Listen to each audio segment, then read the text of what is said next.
And the other thing is to have a team that you don't have to micromanage. I don't know anything about videography or editing or anything you're doing. And you don't want to know. I don't want to know. That's right. I can do magic in the kitchen. You do magic with your media stuff. And that was one thing I learned from the Small Business Administration. I took a class to get this business started. And they said, other people are passionate about photography. Other people are passionate about design. Let them explore their passion and you explore yours. And that was really good advice, although she didn't give me any money to go with that advice. It was really good advice.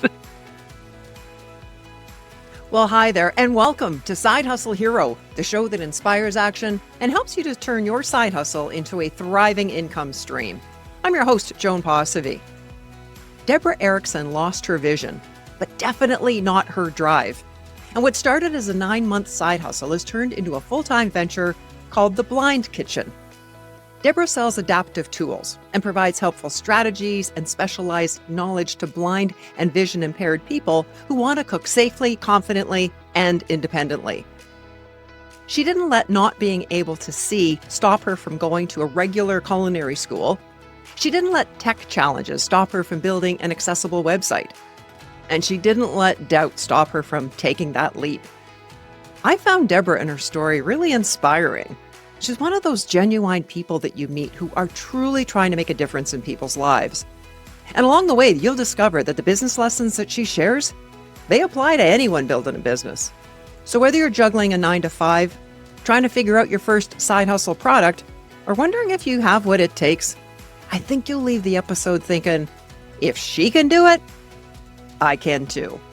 Now here's my conversation with executive chef and founder of The Blind Kitchen, Debra Erickson. Welcome, Debra. Thank you for having me. I appreciate it. As a sighted person, I honestly can't imagine cooking a full meal without being able to see, finding ingredients, measuring, working around a hot stove, and oh my God, the sharp knives. So please walk us through how do you operate in your kitchen? I'm assuming you must be highly organized. I'm very organized, and all of those fears of burning yourself, cutting yourself, looking messy and disorganized, those can all be overcome if you have the right tools and strategies. Okay. So I'll tell you about one of the tools. Cutting seemed to be your biggest fear as you were just speaking. You saved it for last. As a sighted person, I cut myself, even though I know apparently how to handle a knife properly. And you know why you do is because you can get distracted. You can glance at the TV. You can glance at the person you're having a conversation with. Yes. I have found because when I first started The Blind Kitchen, I was a voc rehab instructor at the Oregon Commission for the Blind. And blind people don't cut and burn themselves that much. We're concentrating. We know we're in trouble here. Good and so point. I found it to be true that it's definitely, our concentration factor is probably different. Because you can catch things in the corner of your eye or something like that and get thrown off track where I can stay on track. But even with that focus, like something as simple that I would take for granted, putting a pot on the stove and knowing that it's centered on the hot burner, how do you do that?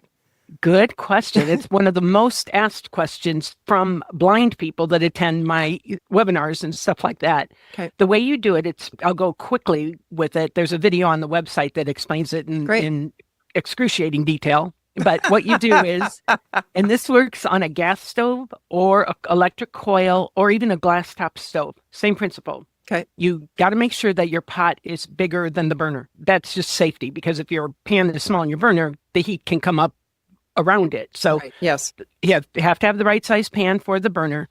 And then you can touch the very top rim of a clean, very hot pan for just a second, just a tap, and pull it away, and it'll cool immediately. You can't touch food.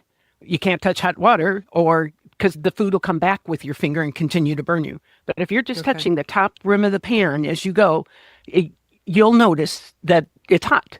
And if your pan is centered, it's equally hot on all sides. But let's say I'm stirring something, marinara sauce or something like that, and I accidentally knock it off, and I don't know that I've knocked it off center. It was subtle. I didn't catch myself doing it.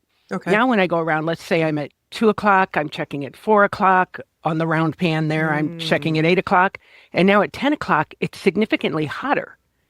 What that has told me is that pan, the heat from the 10 o'clock side of the pan is coming up the side of the pan and getting to the Yes. top, making it Okay. significantly hotter than the other side. So then all I have to do is nudge the pan gently in that direction, check again. That's what I do most of the time when I'm cooking on the stovetop. Okay. Is I am checking the top rim of the pan just to make sure I am on center, so that, because predictability and consistency are huge in my cooking repertoire. And if it's, the other thing is, if it's not on, centered on top of it, the part of the pan that's no longer above the heating source is going to cool quicker. So that's going to change Yes. what's happening cooking in my pan. Yeah. So it's really important for me to monitor that. Yeah, especially if you're cooking something that needs that consistent heating, like chicken, for example. You don't want it raw on one half and cooked on the other.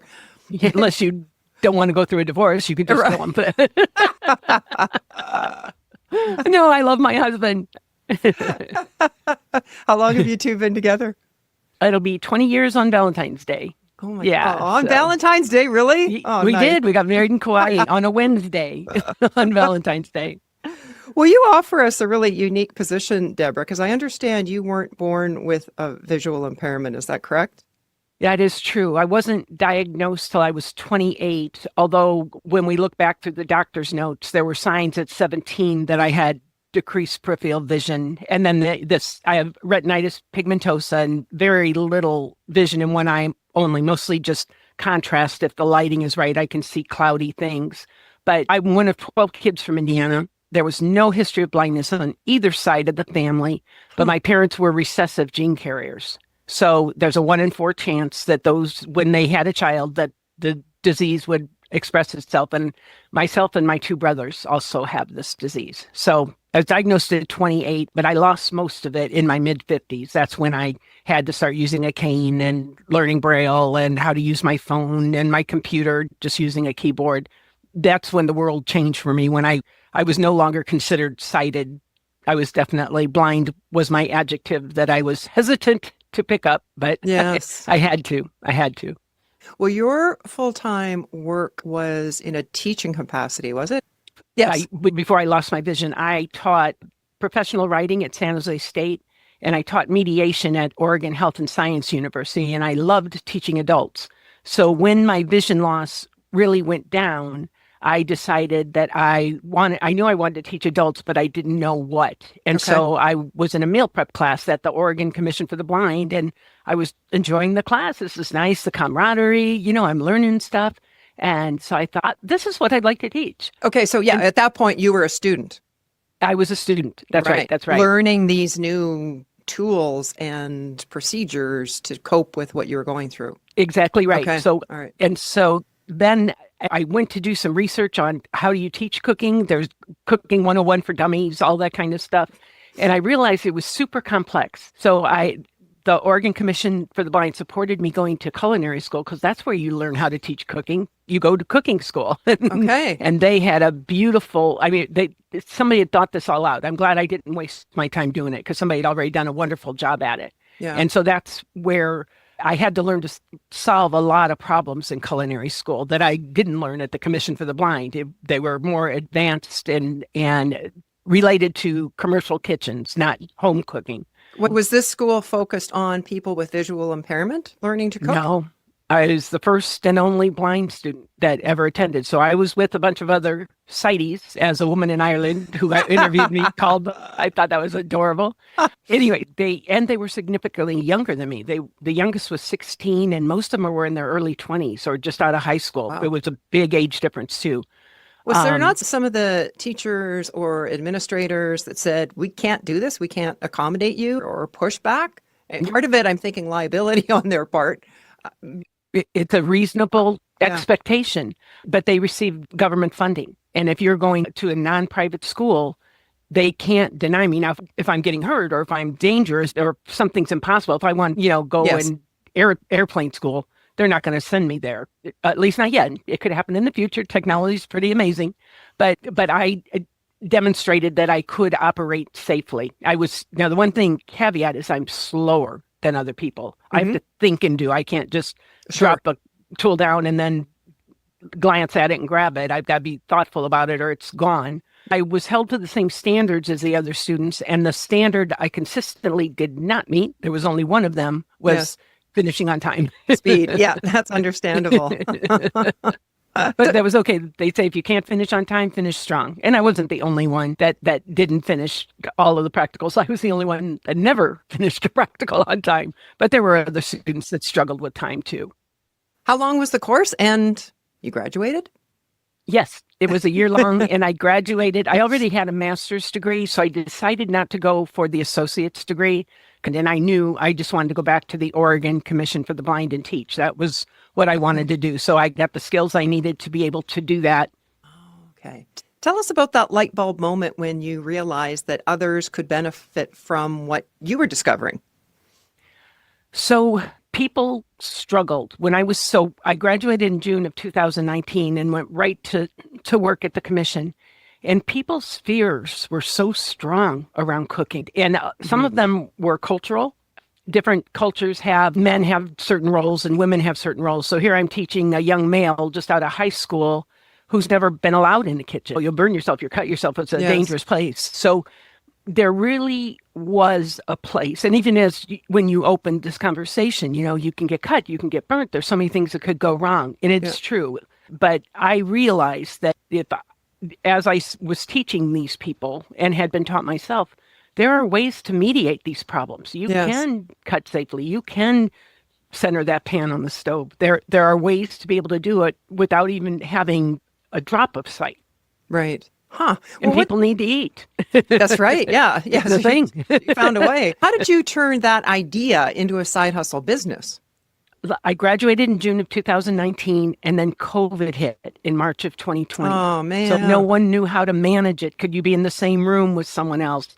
Could I teach cooking remote? I didn't have a clue how to keep you safe if I don't have hands on hands with you to know what you're doing or to be able to really hear the pan on the stove or whatever. So in culinary school, it was like eggs week, fish week, produce. You just went through and it was hard and fast. So I just took time to organize the solutions I'd found to some of those problems, including ones that I had been taught. It included other things on the internet that I found with different podcasts. There were nuggets here and there, but it wasn't organized. So that's the blanket. What if I organize this information and make it available to other people? And then I realized there were so many tools involved in it too. We have almost 100 now that are particularly lend themselves well to cooking with vision loss, that I started to think this is how I could monetize this. I'd love to make the information available, but even having a website costs money. So that's how I figured that out. So I was doing both the Oregon Commission for the Blind, which I ended up cutting down my hours, and the Blind Kitchen. But then I had to make a decision. I was dropping balls at both ends. And it's like, I can't continue. Yeah. It was teaching cooking is a very detailed thing. You got to get the right ingredients. You have to have the recipes in the format your student needs, which they varied. Some read Braille, some were better with technology. And so it was a difficult choice to make. And I'm still very much in touch with the Oregon Commission for the Blind. I'm very fond of the organization and people that work there. But we took on the Blind Kitchen full time. And how long did you run it as a side hustle? For about 9 months, I was doing both. Yeah. And did you find that you were able to build up the income enough that you felt comfortable quitting at that 9-month mark? Or was it more of a huge leap? Okay. Or was it a huge leap of faith? It was a huge leap of faith, but I knew I couldn't. My standards for my work are high, and it was definitely, I was dropping things. So my husband was very supportive of it. He's a retired railroad engineer, so he's got an income. We weren't hurting. So now I'm actually making more money. I pay a videographer, I pay a website designer, I pay a graphic designer, I do all my social media. Yes. So it's paying their salaries, and now a little bit more as we're improving. But we opened in October of 2022, so we're less than 3 years old. Right. So we're doing well for a small, very niche business. Yes, it's adding to your income plus supporting all those people that you just mentioned. Yes. Right? And you've got those people in place to continually build the business now. Right. I have a fabulous team. My team doesn't quit. They've been with me since like January of 22 was when we first went into the studio and started the filming and getting the website up and running and stuff like that. And so They have just, they believe in the project. They call it a project, but they believe in the project and the mission. And so I think there's a loyalty that comes with it because they know they're making a difference in people's lives. Right. This isn't just entertainment. Because they would be cited out of necessity because they're building the website and being able to see it in the social media posts. Yeah. Okay. Yeah. So you make a great team together.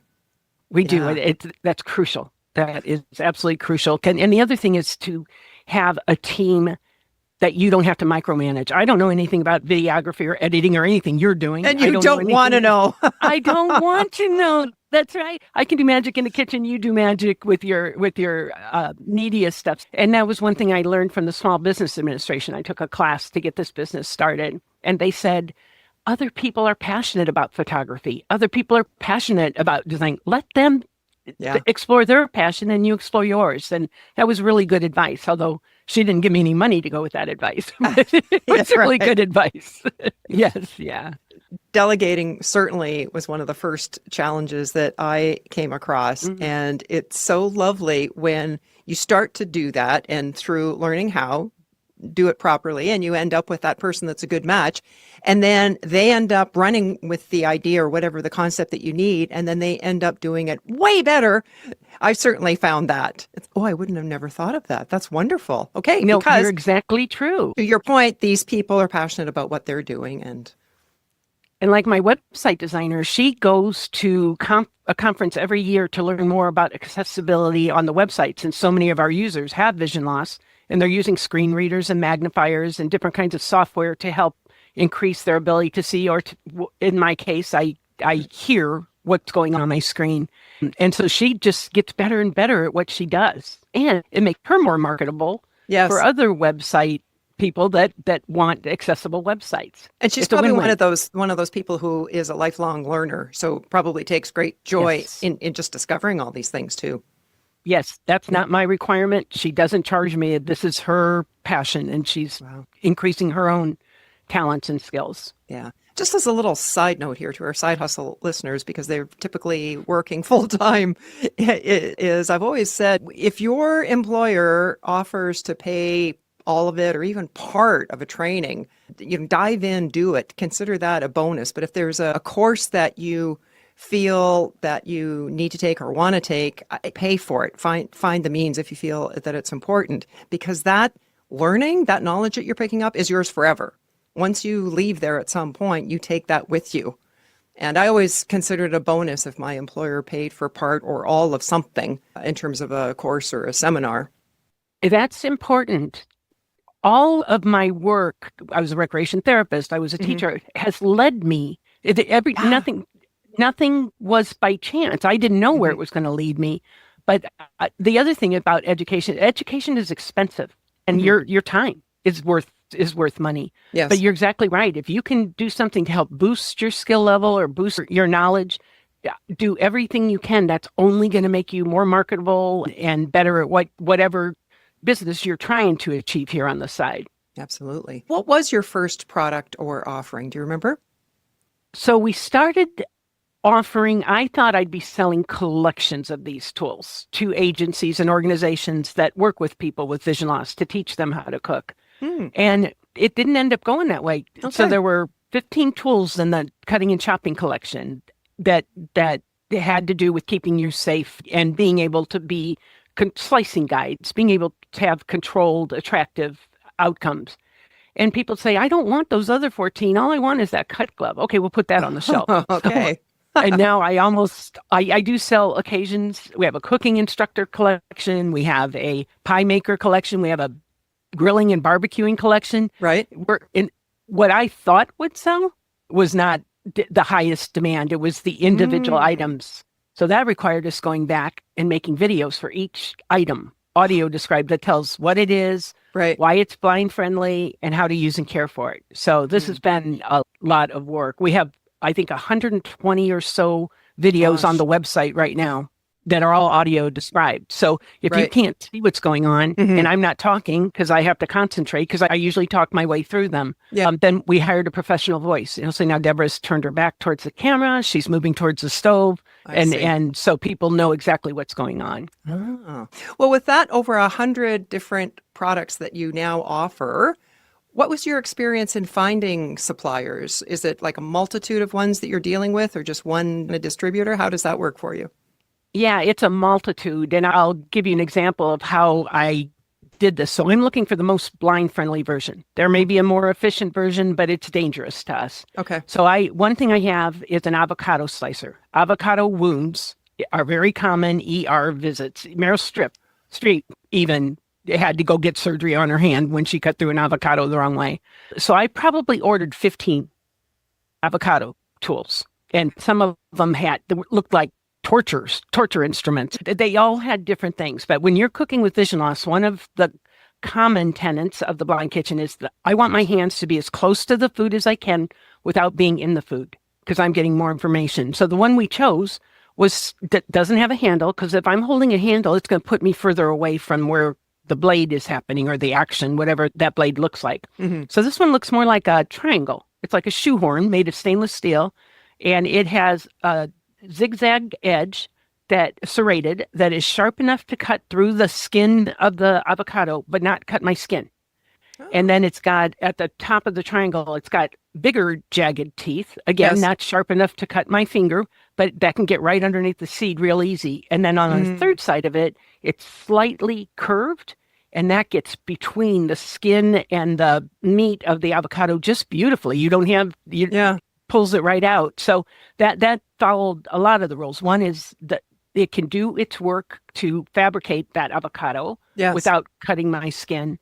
And it keeps my fingers near the action. And it's made out of stainless steel. So I don't have to worry about it rusting or staining. I can wash it in the dishwasher or hand wash it. So keeping it simple is a lot of what's found in the blind kitchen. So with a lot of my tools, I had to order several versions of each one to find out which one would lend itself most to be blind friendly. Right. And so far, that model has held up really well. People appreciate that I've done all the footwork. And Yes. grunt work. As you describe how, number one, you landed on that particular model to cut the avocado, but it occurred to me how valuable those videos that you've made, how valuable they are because of all those steps that a sighted person wouldn't just take for granted.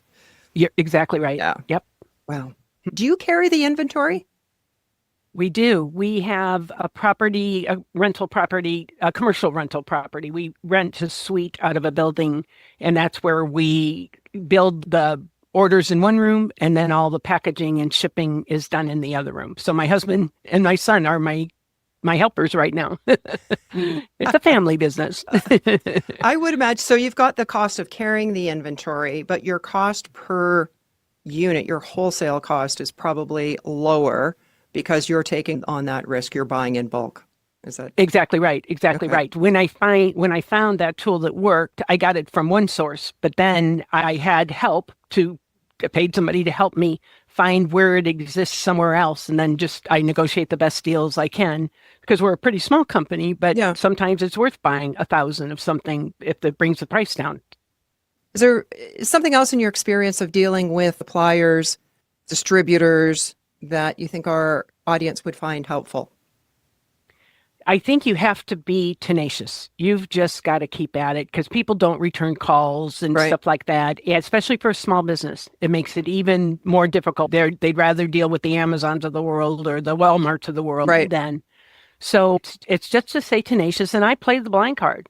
I say, hey, do you know how many people you'll be helping? And sometimes it depends there's humans on the other end of these phone calls. Yes. Sometimes there aren't, but most of the time there are. Yeah. And so I would say just stick with it and just say, this is important. I need this. And the other thing that happens, if they don't lower the costs for me, I can't give these things away. I'm going to have to pass that cost on to my customers. So I fight really hard, because the unemployment rate of blind people is up above 70%. It's very high. People that have never worked in their lives, because it's hard to get a sighted place for reasons you talked about, insurance, all those things, to open their doors for us. And they're afraid we're going to get hurt. They're afraid we're going to sue them or whatever. And it's just we're a mass of individuals just like anyone else. Yes. We're going to have a few bad apples. But for the most part, if you hire me, I'm going to stay in that job because I know how hard it was to get that That's job. right. And so hiring blind people or people with vision loss is often to your benefit. You're probably going to get a person that shows up on time and does their work. Yeah, it'll take you a little more time to train them. You may have to accommodate that, put in some braille things or whatever. But once you're through that, then you're good to go. And there's so much money in companies is wasted in training people, paying them, and then they leave. And you've just wasted all that money and you've got very little to show for it. Yeah, I could see that. There's a restaurant in my city called Dark Table. And they too cite that statistic about the unemployment rate of 70% or higher. And the fact that the blind face obvious challenges in a society that's preoccupied with visual communication. And so what they've done is created this dark dining environment. So here the tables are turned. The non-sighted servers guide the sighted. And so when I walked in there, it's literally 100% black. There's no little light cracking under a door. It's absolutely 100% black. And so it's the non-sighted person that is actually leading you, almost like a conga line, to your table. You've pre-ordered, obviously, outside, and then come into this environment, and the whole meal is like that. And it was a wonderful experience. And at one point, I burst out laughing because I said to the person I was having dinner with, I said, I'm still talking with my hands. That's I do that too. Knock over my wine glass. I just want to loop back to your suppliers and distributors for a moment. Again, thinking of somebody that wants to do a business model like this. Talk to us a little bit about the margins when you're dealing with product like that. So it varies across the board. The more expensive items mean I'm not making as much money off of them. Very small thing, let's say that avocado tool, I might be doubling my money because I get it so cheap. But they're still going to get it for less money on my website than if they go to Amazon or somebody else like that. That I'm very competitive that way. So it depends on how much I pay for it. The stuff I pay less for, I make a bigger profit as a rule.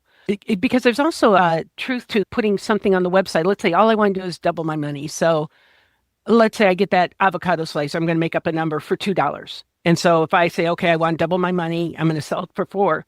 Somebody just orders that, $3.99. It's not worth the gas to take it to the packaging. And I package everything in 4mm resealable bags, which aren't cheap. And they have a label marked in large print in Braille, which is not cheap to do those either. Right. And plus the labor of putting it all together. And so a lot of it that I also take into account is how much is the packaging? What is the labor to put it in? But the goal is to get it at as cheap a price as I can so that I can pass that savings on. Over and above that, you've got to factor in all your marketing expenses that you mentioned. Oh, right. Exactly. Exactly. So it's not like you're pocketing that 50%. No, I'm not pocketing that. But someday I hope to. Maybe it'll work out that way. But growing a business, I don't know of any that are successful overnight as a rule. There's always a backstory. There's always a background, labor, efforts that were never monetized, but they helped to build to where it's at. And I now love being in the space where now, because we had to stock all our shelves before we opened, before anybody even bought anything. So but now I think I'm on the downhill side of it now, where I know where to get it. I know how to get it. I'm not putting a lot of labor into that part of it. So now it's, go ahead. Yeah, no, I was just going to say, and all those things take time initially, but once you get those systems up and running and you've made connections and relationships with those distributors, those suppliers, then you can put efforts into marketing and growing. There's like consistent stages of business, regardless of the industry. It's true. And typically, do you find that things just take longer than maybe your strategic plan laid out? Oh my gosh. Yes. Yes. Even thing like we print out the labels, you get 8 to a sheet, the adhesive sheet, and then I go to a local neighborhood, Washington School for the Blind, the Ogden Resource, and they do all the brailing for me. There's no way I could keep up with it. But you just don't know how long that turnaround time will be. It's a very small organization. People get sick. And they're very good. I'm not complaining about them at all. But that's just an example of things that are out of my control because I can't ship something out. I've promised it'll come in large print and Braille, and I get a lot of thank yous for that, because so Aw, many yeah. very little stuff does come in Braille. And so people that read Braille that are completely blind feel like, oh my gosh, I can do this by myself. I don't have to ask somebody for help. And so I stick to that commitment. But it's those millions of little pieces make up my brand. It's hard to control them all the time. And if you've managed to be able to price match Amazon, that's incredible for a small business. Yeah. Oh, yeah. Yeah. Yep. Before you went all in, how were you balancing the business while still teaching full time? Like, are there systems or tips that you can share for listeners in juggling that phase?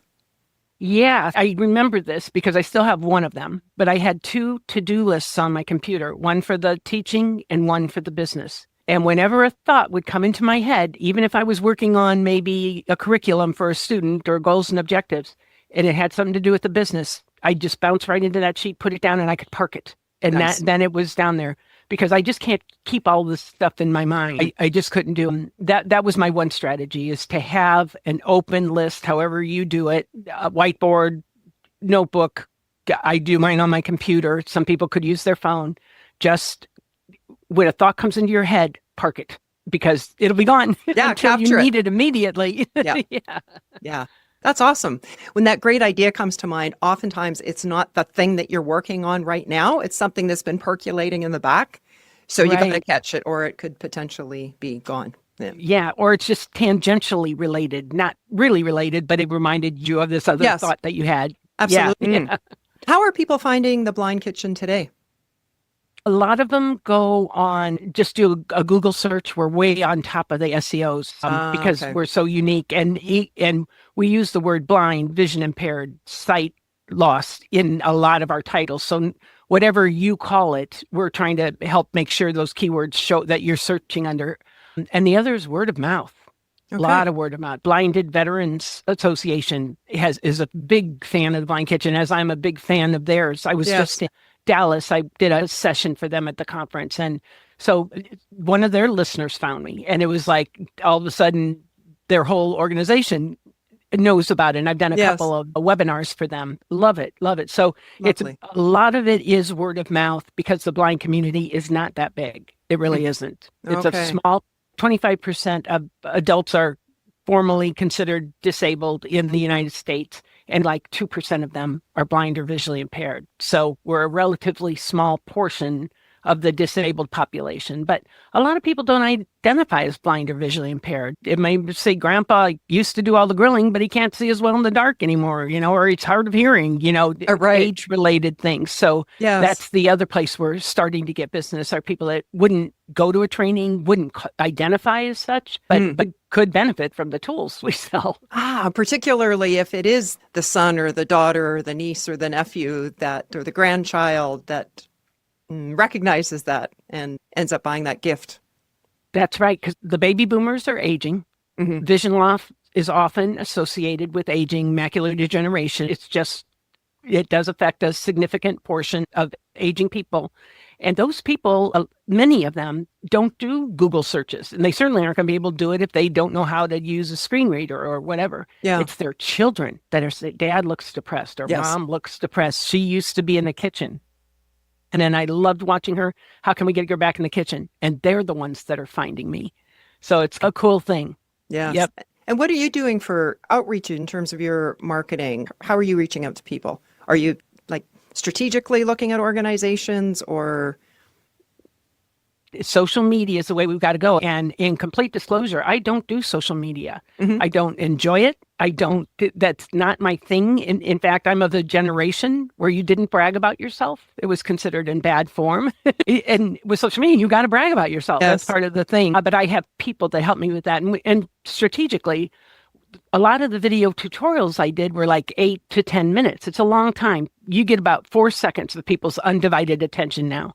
And we have learned over time, we used to do photos, and we do alt text descriptions so that even the blindest person would know what was in the photo. Yep. But my social media person, he is so good. He looked at the views. He said, Deb, The short videos are the ones that are getting thousands of views. Yes. And the ones maybe are only getting 22 views, in the same period of time. So we have evolved, and that's saving me money too, because I'm producing more content in less time and getting more back for my buck. So that has definitely been one of our strategies. And you just go through and you tag different organizations, and we're on Instagram, we're on LinkedIn, gets us quite a few business leads. It's interesting how social media works. I don't run it, but I know it is a key component to the success of the Blind Kitchen.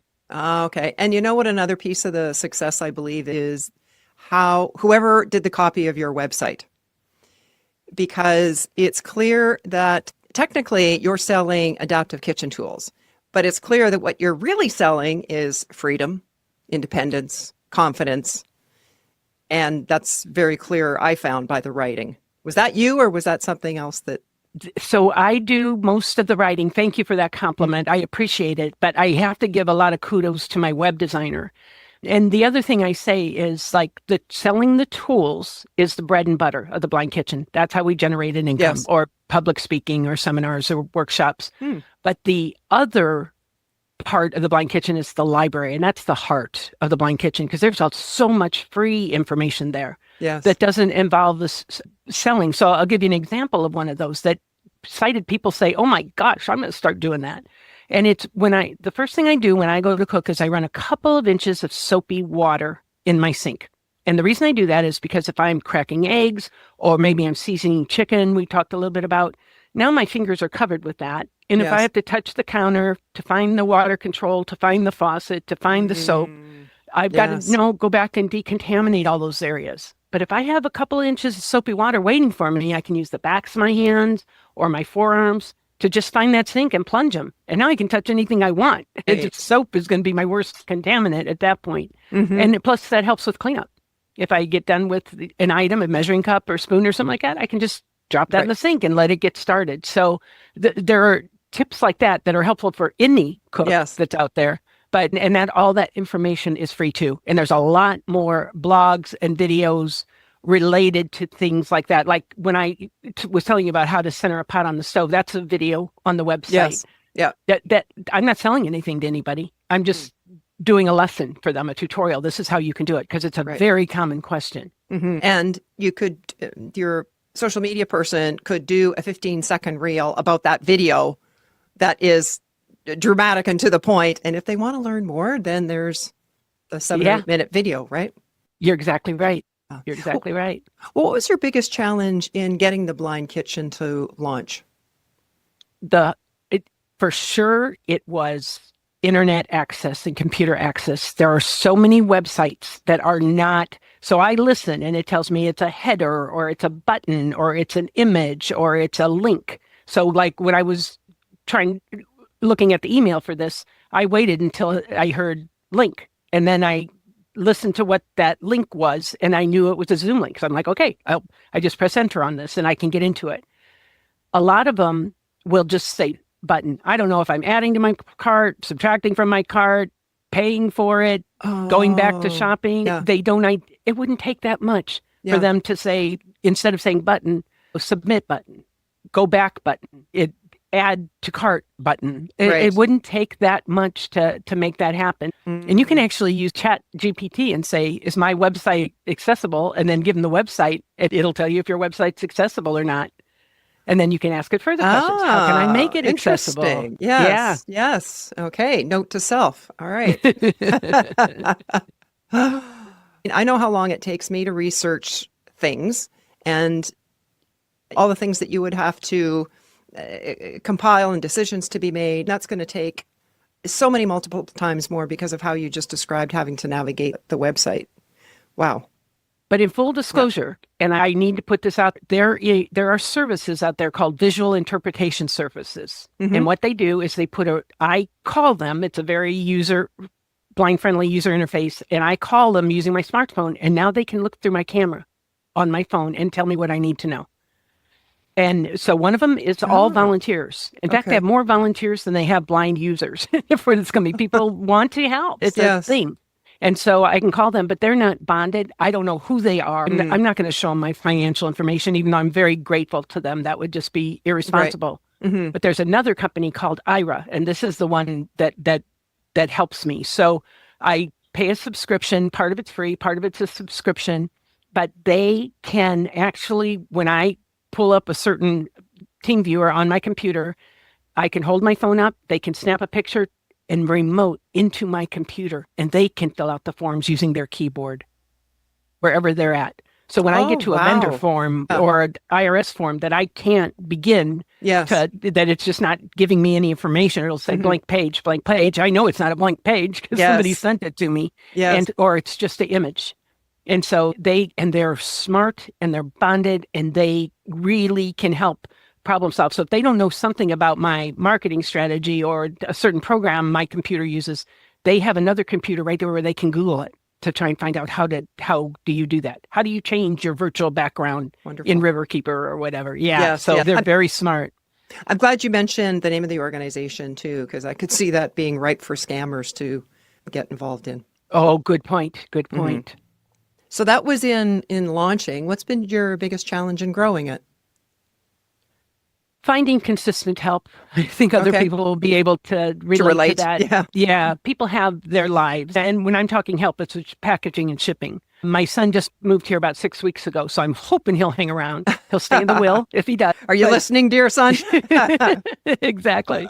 But people have lives and they get them trained up and then, this isn't working for my family anymore. I'm sorry. And so that has been, but I'm hoping that problem is solved now with my son being here. He's retired military and bored. And so this is something he can help his mom with and he feels good about it. So it's all good.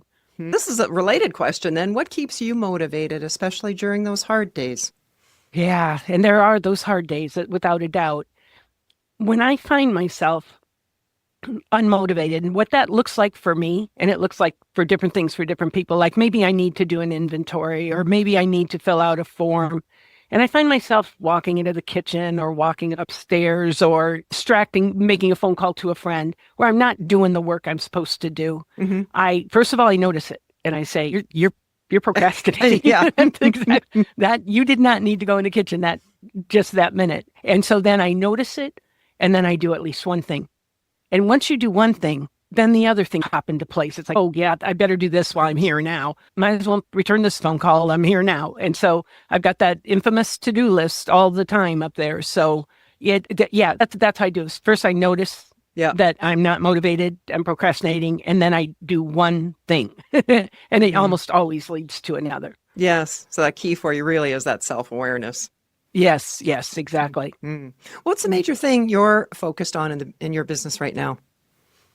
I love this one. So I've been recently involved with organizations that teach children blind skills, like K through 12. Okay. If you're in the state of Washington, which is right across the river from me, they have a school for the blind where the kids actually go live there part-time and then go home on weekends. So that's how they're taught. In Oregon, they have teachers of the visually impaired. So these kids are all in K through 12 in normalized classrooms. Okay. And they'll have a person come into the classroom once a week or whatever to give them skills. There are pros and cons to both approaches for sure, but those are the systems. And I've been asked to do workshops for these different groups. And what I found was when I was doing workshops, especially for the kids that were ages, say like 10 to 18 or whatever, they weren't allowed to go in their own kitchens. So they'd be there with me in an adaptive kitchen with adaptive tools and produce a lovely food outcome. And then parents aren't going to let them in the kitchen. So my newest thing is developing a curriculum to teach parents how to make their kitchens accessible and safe for their children. Because all parents want their kids to be independent. But if you don't have vision loss yourself, how do you know how to do it? Well, the TBIs are going to teach my kid. The blind school is going to teach my kid. But if the kid can't get into their own kitchen, they can't practice the skills. The big problem with that is there's no funding for parents of children with vision loss. It's huge. And a lot of having a disabled child can be expensive. There's a lot of different other expenses that go with it. So I'm trying to work that out, ways, because there is government funding for kids of those ages, especially between the ages of 13 and 22, if they haven't graduated from high school, that unemployment rate is unacceptable. And so you've got to plant the seeds in those kids that they don't learn their learned helplessness. Right, They that they're get capable. experiences Yeah. working. Yeah, exactly. Yeah. They get skills. So that's money that is wisely spent. Yes. But if I can find a way to co-engineer that, maybe parents and kids take the class together. Yeah. And that way they can, so we'll see where it goes, but that's the biggest challenge. But it's definitely, it's a thing that people are noticing, but nobody can figure out how to get it paid for. It sounds really smart to involve the parents, because that is going to address their fears about Yes. all those fears that we talked about at the beginning of our conversation, once they see how it could actually work. And just the joy and the increase in confidence of those kids must be huge. It's something that you would want to cultivate in them. No, exactly right. And the kitchen and cooking and contributing to a family, those are all important values. Yeah. And that's often where culture is shared, history is shared, stories, relationships are, and it's a way to show love for your family and your friends when you're in there. So it's the perfect vehicle for, in fact, we had another instructor at the commission. She said, well, you go in, your students all like you because you give them a cookie. They get to take home cookies at the end of the thing. She says, all I have given them is a computer lesson. They have to keep correcting them. It's so true. I do have the perfect vehicle for learning and instant rewards at the ends of it. And the more I can spread that around and help empower people to be in that normal environment, it could be very normal. But parents, their job is to protect their kids. And if keeping them away from hot knives or sharp knives and hot fires is protection, I get it. But they need more information. Yes, and here's a way to do it safely. And then that confidence where the young person goes, oh, well, I didn't think I could do this before. Now I know I can. What other things haven't I tried or even looked at because I didn't think that I could do as a blind person? Yes, so that's exactly. That's huge what you're doing. What's the best way for our listeners to connect with you, Debra?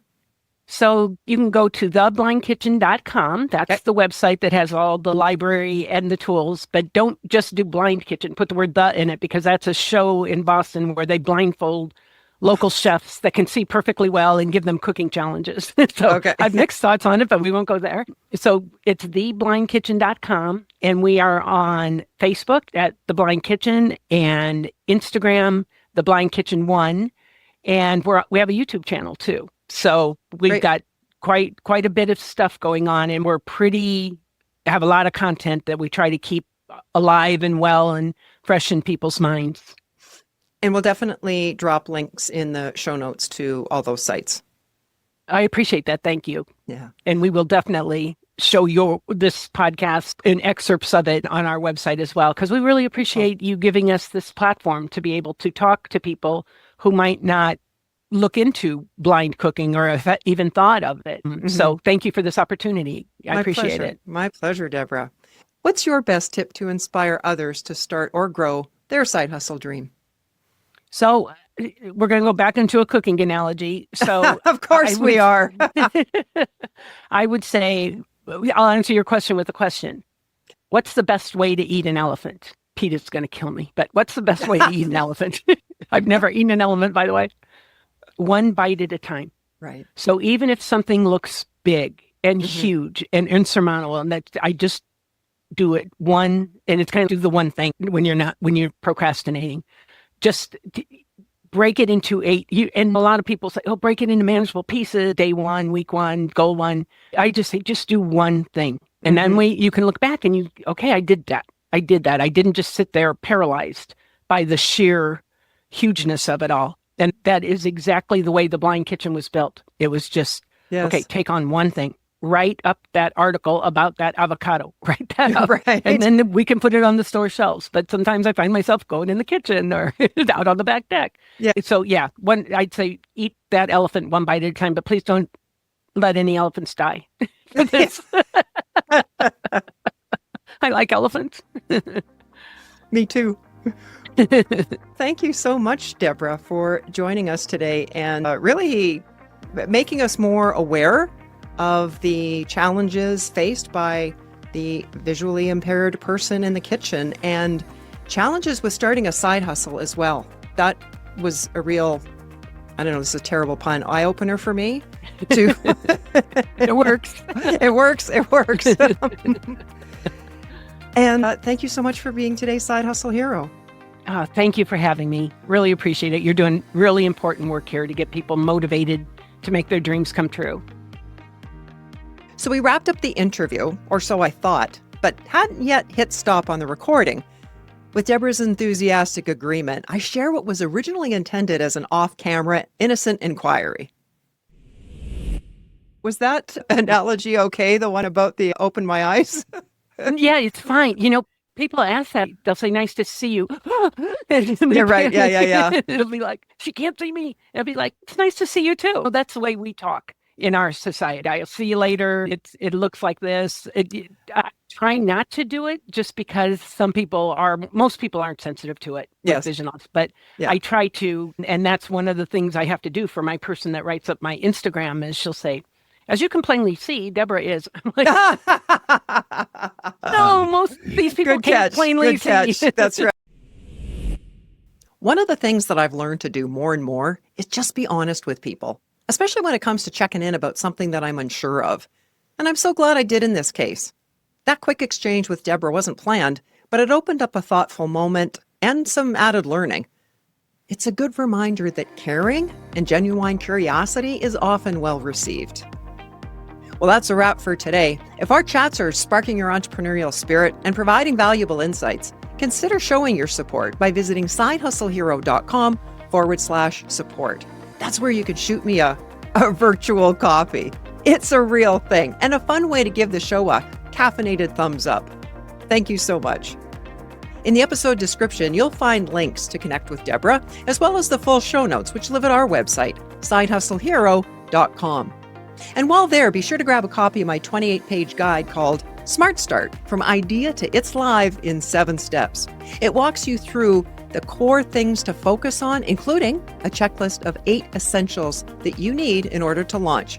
It's free for now at sidehustlehero.com, but not free forever. If you're enjoying what you're seeing in this podcast, it would be so appreciated if you would take a moment and add your comment, share the episode, and please subscribe. It'll let others know that there's valuable content here to help them start and grow their side hustle. Thanks for watching, and hustle on.